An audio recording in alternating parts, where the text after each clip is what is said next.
जय गुरु जी। शुक्राना गुरु जी। सारी संगत को जय गुरु जी। संगत जी, आपको पता है, जब हम गुरु जी की संगत बन जाते हैं, जब गुरु जी का हाथ हमारे सर पर होता है, तो हमारा कोई भी काम नहीं रुक सकता। हमारे काम तो बनते चले जाते हैं। इसी पर एक आंटी जी का सत्संग सुनते हैं, जिसमें उन्होंने इस बात को बहुत अच्छे से एक्सप्लेन किया है। ये सत्संग पूरा ज़रूर सुनिएगा, आपको बहुत अच्छे आंसर्स मिलेंगे। तो चलिए आंटी जी का सत्संग सुनते हैं। जय गुरु जी। संगत जी, ये मेरा शुक्राना सत्संग है और बहुत ही स्पेशल सत्संग है। ये ऐसा सत्संग है जिसमें मैं दिल से गुरु जी का बहुत ज़्यादा थैंक यू करना चाहती हूँ।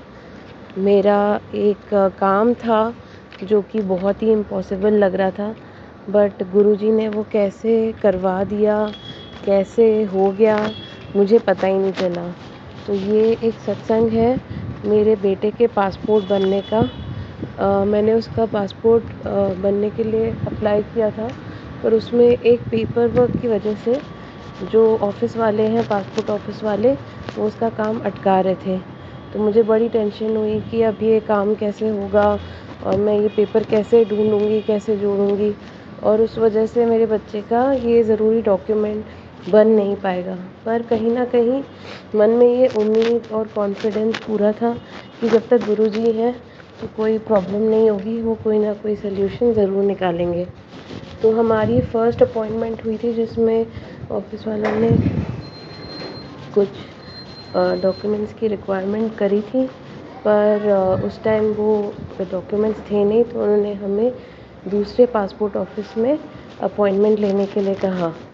और तब तक मैंने अपने एंड पे सारे जो भी डॉक्यूमेंट्स की ज़रूरत होती है उसका काम करके रखा था, और मुझे रियलाइज़ हुआ कि जो डॉक्यूमेंट्स मेरे पास इस वक्त हैं उनके बेसिस पे भी उसका पासपोर्ट बन सकता है।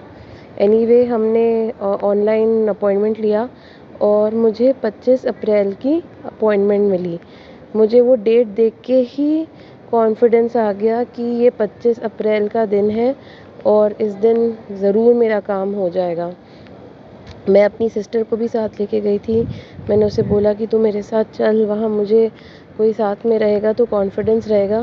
बट पासपोर्ट ऑफ़िस के रूल्स इस तरह के थे कि उसे उन्होंने ऊपर आना अलाउ नहीं किया। जो भी बच्चे का पेरेंट या गार्डियन होता है, माइनर बच्चे का, सिर्फ उसे ही परमिशन मिलती है। तो उस वजह से मेरी सिस्टर को नीचे धूप और गर्मी में बैठना पड़ा और मैं ऊपर गई। मैं ऑफ़िस से हाफ़ डे लेके गई थी, तो टाइम की भी काफ़ी किल्लत थी उस दिन, और मैं मन ही मन गुरुजी को बोलती रही कि गुरुजी, इसका जो भी काम है वक्त से हो जाए और मैं वक्त से ऑफ़िस चली जाऊँ। 2-3 लाइन्स में काफ़ी देर खड़ा होने के बाद एक काउंटर से दूसरे काउंटर मुझे भेजा गया। उन्होंने बोला, नहीं मैडम, आपका वो डॉक्यूमेंट अभी भी मिसिंग है, ये प्रोसेस नहीं हो सकता। पर मैं हर काउंटर पे जाके बोलती रही कि नहीं, मैंने चेकिंग की है और उसके पेपर ये काफ़ी हैं पासपोर्ट बनाने के लिए।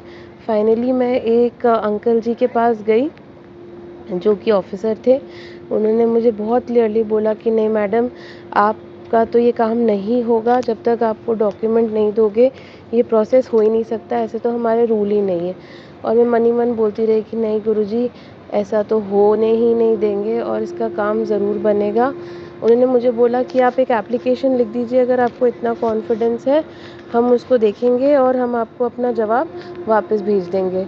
मैंने पूरे दिल से वो एप्लीकेशन लिखा, बच्चे के सारे डॉक्यूमेंट अटैच करे और गुरुजी का नाम लेके वहाँ सौंप दिया। उन्होंने मुझे बोला था कि हम स्पीड पोस्ट के थ्रू आपको एक लेटर का जवाब देंगे, उसके बाद आप देखिए आपको इसमें क्या लीगल कार्रवाई करनी है या क्या करना है।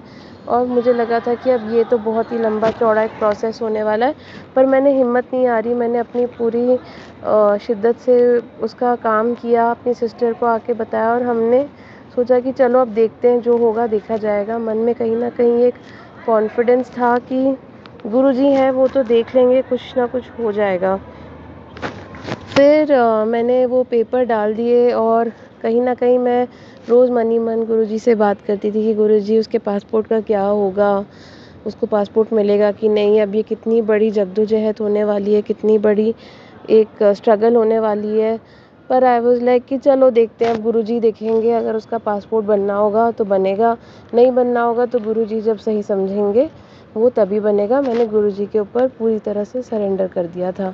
मैंने ज़्यादा कोई अपनी तरफ से एक्स्ट्रा एफर्ट नहीं मारे, क्योंकि मैंने सच में इस मामले पे गुरुजी के ऊपर ही डाला था। मैंने बोला कि रास्ता भी गुरुजी दिखाएंगे और जो होना होगा वो गुरुजी ही आगे हमारे लिए रास्ता बताएंगे। बहरहाल कल शाम के आसपास मुझे लग रहा था कि आज लेटर आएगा, कल लेटर आएगा, घर जाऊंगी, लेटर मिलेगा। कल शाम 4 बजे के आसपास मेरे को सडनली एक ऐसा थॉट आया, अंदर से किसी एक आवाज़ ने बोला कि जा ऑनलाइन देख कि क्या स्टेटस है। जबकि मुझे उम्मीद पूरी थी कि कोई स्टेटस चेंज नहीं हुआ होगा। पर मैंने जब उसकी डिटेल्स डाली तो मेरा आंखें फटी की फटी रह गई। उसमें लिखा हुआ था कि the passport number so and so has been dispatched, you can track it from the speed post ID so and so. और मेरी आंखें, आई वाज लाइक कि मैं क्या देख रही हूँ, क्या इसका पासपोर्ट सही में हो गया, क्या मैंने जो डॉक्यूमेंट्स डाले थे वो सही में उन्होंने एक्सेप्ट कर लिया और मुझे अब इसके लिए कोई स्ट्रगल नहीं करना पड़ेगा। और जो मेरे फर्स्ट वर्ड्स थे वो थे शुक्राना शुक्राना गुरुजी। मैंने उसी पल अपनी बहन को वो स्क्रीनशॉट भेजा कि भाई तू चेक कर ये सही है कि नहीं, मुझे अपनी आंखों पे विश्वास नहीं हो रहा। और वो भी देख के इतना खुशी हुई and she was so surprise. उसका भी जवाब था जय जय जय गुरुजी, ये तो बहुत बड़ा हमारा काम गुरुजी ने ऐसे कर दिया कि बिल्कुल पता ही नहीं चला। और कल ही हमारे घर में हमने देखा कि एक पिजन ने छोटे बच्चे दिए हुए हैं गमलों में। और हमने बोला ये तो गुरुजी साक्षात हमें ब्लेस करने आए हैं। गुरुजी अपने कितने तरीक़ों से हमें ब्लेस करते हैं। उसी के साथ साथ कल मेरी बेटे के स्कूल की टीचर ने भी उसका फ़ीडबैक दिया, बहुत अच्छे से बताया। कल का दिन हमारे लिए काफ़ी ख़ास था। कल मेरा जॉब में अच्छा एक सैलरी का इंक्रीमेंट भी हुआ।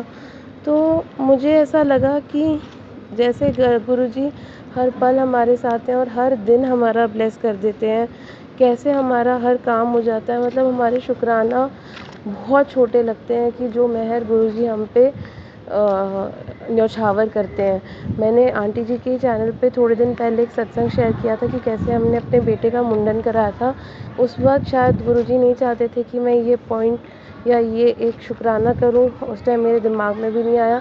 पर आज मैं शेयर कर रही हूँ कि जब उसके हमने बाल लिए समेटे तो उन बालों को अक्सर एक पानी के नदी में या बहते पानी में प्रवाह किया जाता है। मैं दिल्ली में रहती हूँ और जिस जगह रहती हूँ मुझे काफ़ी ये कन्फ्यूजन था कि अब हम इसके बाल कैसे प्रवाह करेंगे। मुंडन तो हो गया, कहाँ जाएंगे, घर पे रखेंगे, बाद में करेंगे।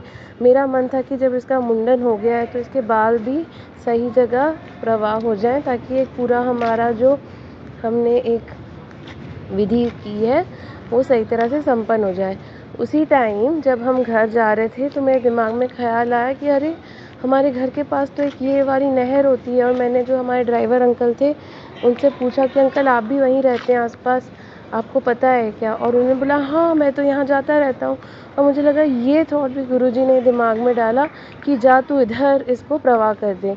तो मतलब मैं तो गुरुजी के चरणों में पूरी तरह से समर्पित हूँ। मेरी ज़िंदगी की बागडोर गुरुजी के हाथों में। हमारी लाइफ में जो भी होता है, और मेरा बच्चा तो गुरुजी का ही बच्चा है।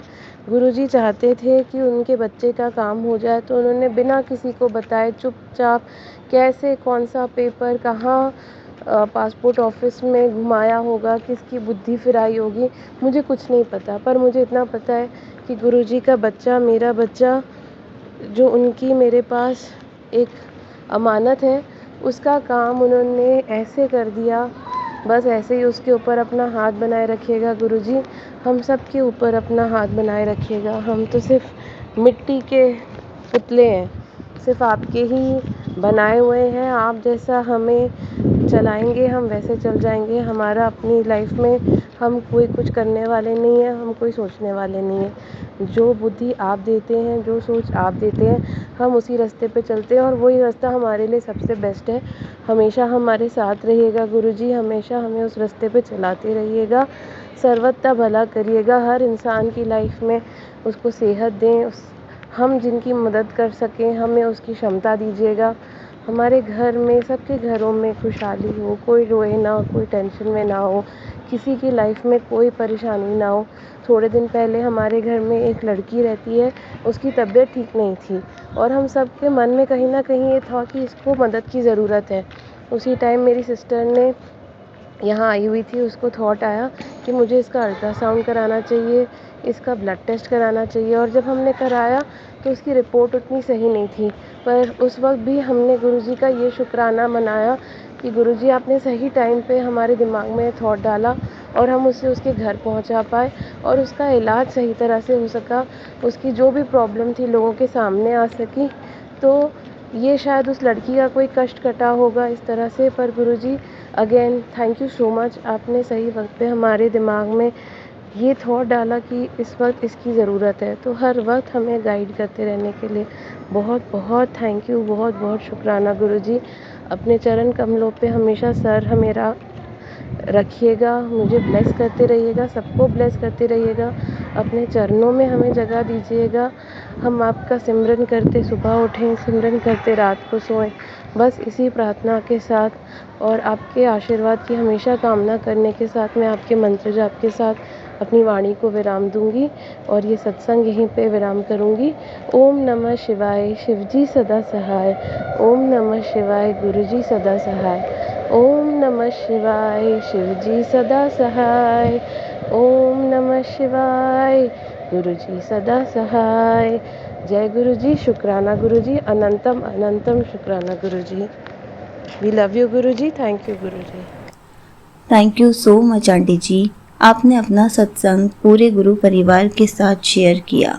संगत जी, आपको पता है, जब भी हम गुरु जी की संगत बन जाते हैं तो हमारा कोई काम नहीं रुक सकता, हमारे परिवार का भी कोई काम नहीं रुक सकता, क्योंकि जब गुरु जी का हाथ हमारे सर पर होता है, हम गुरु जी की पक्की संगत बन चुके होते हैं, तो गुरु जी हमारे काम चुटकियों में बनाते चले जाते हैं।